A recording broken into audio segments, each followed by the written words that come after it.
Hello everybody and welcome back to Red Eagle Politics. Make sure you guys like this video down below and subscribe to the channel if you are new.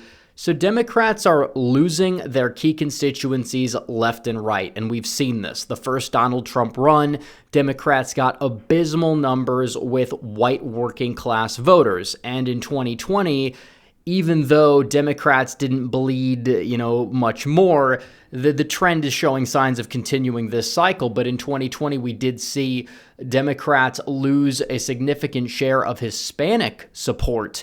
Donald Trump, he gained significantly in places like Florida and South Texas, but even in some other areas like South Phoenix, for example, Clark County, Nevada, parts of New Mexico. Donald Trump, no matter where you were, even if you went up to, Toledo or Philadelphia City proper in Pennsylvania or New York City, you saw the shift to the right among Hispanic voters, and that is showing no signs of stopping. And the current polling that we are looking at is showcasing that. And we have a poll out of Telemundo and NBC News. Typically, a pollster that leans left and underestimates Donald Trump among Hispanic voters is showing him breaking records. And Republicans are having more and more of that demographic identify as Republican than ever before, which is absolutely huge. And we're going to dive into this. How is it going to impact the election? What swing states may be affected by it? We'll talk about that. But I do have to tell you guys about our good friends over at My Patriot Supply, because the world is on fire. There's a lot of chaos going on. We've got high inflation. We got a border crisis. We got global conflicts, hurricanes, port strikes, you name it, folks. It's everywhere. And it's times like these when we need to be prepared for the worst, which is why I rely on My Patriot Supply. Their 4-week emergency food kit comes jam-packed with delicious foods, providing over 2,000 calories a day to keep you well fed and ready for anything, and it lasts up to 25 years in storage. I get DMs all the time from people who live off of this stuff. It's delicious, and in the Biden economy, it saves money too, and you can save even more by going to prepareWithRedEagle.com right now and take advantage of our limited time offer where you could save $50 per 4-week kit. It ships fast and free. There's never a better time to buy in bulk. PrepareWithRedEagle.com. Save and prepare today. Once again, that is PrepareWithRedEagle.com. So we have the party identification poll, and I want to get into the raw numbers that Donald Trump is polling at because they keep underestimating Donald Trump's support with Hispanic voters. And Biden did atrociously bad in 2020. Democrats are showing no signs of stopping the bleeding. In fact, it's getting worse and worse for them as we speak. And you could look at these past polls. They had Obama up by 39, then they had Clinton up by 50, and then they had Biden up by 36. And keep in mind, they had Trump in 2016 at only 19% of the Hispanic vote. He significantly overperformed that. In 2020, they had him in the mid-20s. He significantly overperformed that. Where do they have him right now? 40%. That is absolutely devastating for Democrats, and this is a poll that typically underestimates Donald Trump's support among Hispanic voters, but you're talking about Biden going out there and winning these voters by, close to 30 points, maybe less than that. Harris's margin so far is half of that, and she's only at 54%. Donald Trump could end up getting in the mid-40s among Hispanic voters, which would be devastating for the Democrats. They're losing their key constituencies. And Harris, what is she exactly doing to reach those voters this cycle? There's not much. Are you supposed to fearmonger about the border? Because the more they do that, the more out of touch they actually are. Because last time I checked, the people that are actually voting are legal citizens, and the more, these people, I guess you would say, stay in America generation after generation, they become more and more assimilated. They become more and more Republican, and we see that Donald Trump's, economic populism, that vision, it plays well to the white working class voters in the Midwest, but there's a lot in terms of economic similarity to a lot of those voters, to a lot of, Hispanics living in DFW, for example, or, certain parts of Phoenix. And you're starting to see this shift. It's not just Cubans, it's not just Tejanos in South Texas. It's every, single demographic. You see some shifts to the right. By how much? It depends. Certain, Hispanic demographics and subgroups are going to be more Republican than others. That's just the way that it goes. But it seems like every single one of them is moving right. And Donald Trump at 40%, he is gaining on Kamala Harris significantly as it stands today. And it's funny because Kamala, her name sounds like Kamala, which basically means how bad in Spanish. And you're seeing that she just does not have that level of appeal. Donald Trump was, painted to be this boogeyman back in 2016. He still outran Mitt Romney with Hispanic voters, by the way. He didn't, get the levels that Bush got. In many places in 2020, he got Bush levels. I know the exit polls showed Bush at like 41. They likely overestimated him. He was likely in the, 35 to 38 range, probably 37.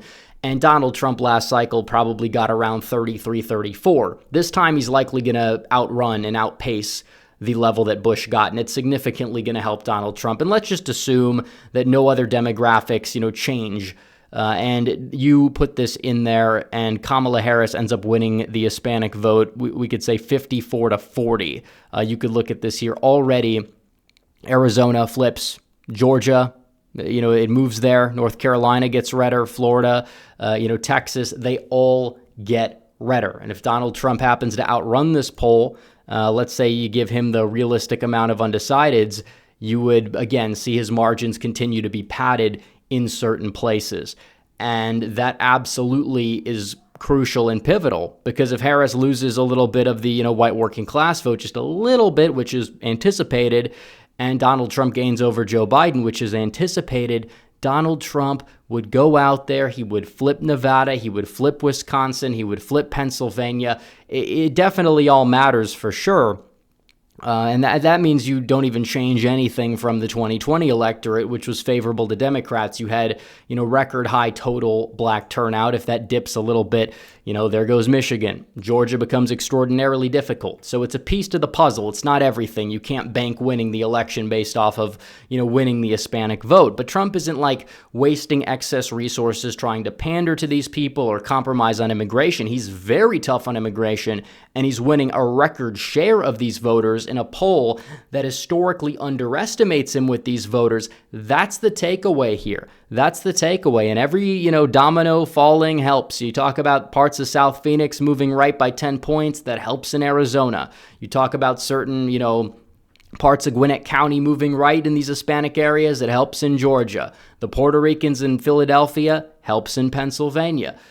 Same thing goes for certain parts of, other states like Texas, where Trump would like to run up the margins if he wants to, get a shot at the popular vote. Same thing with California, New York, New Jersey, for example, could help in some of these House races in New York.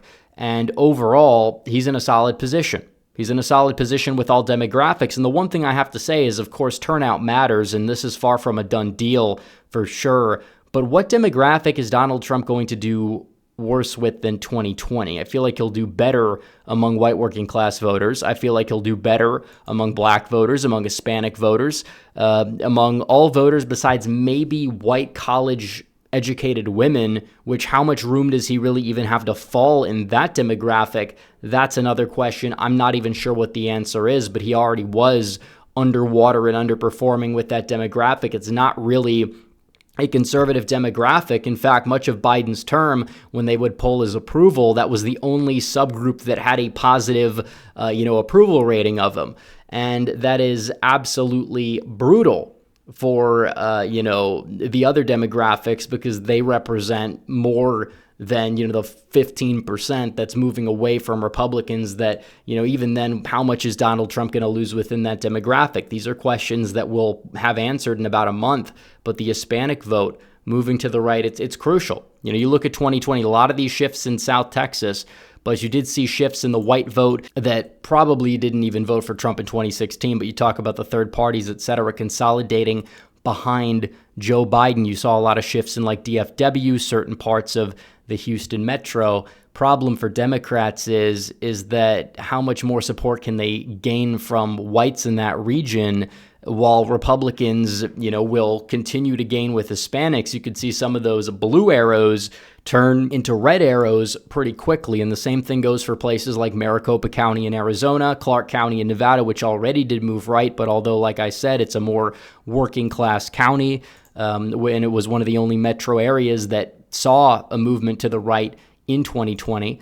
So you look at that there, but Florida, certain parts of Florida, but it wasn't just Florida. You could go all the way up to New York City. That's partially what all this movement was up in New York and New Jersey, and obviously Philadelphia city proper. You did see a lot of movement, and it also helped stop the bleeding in counties like Berks, where if you look at the precinct map of places like Reading, it was a big shift to the right. So you see that.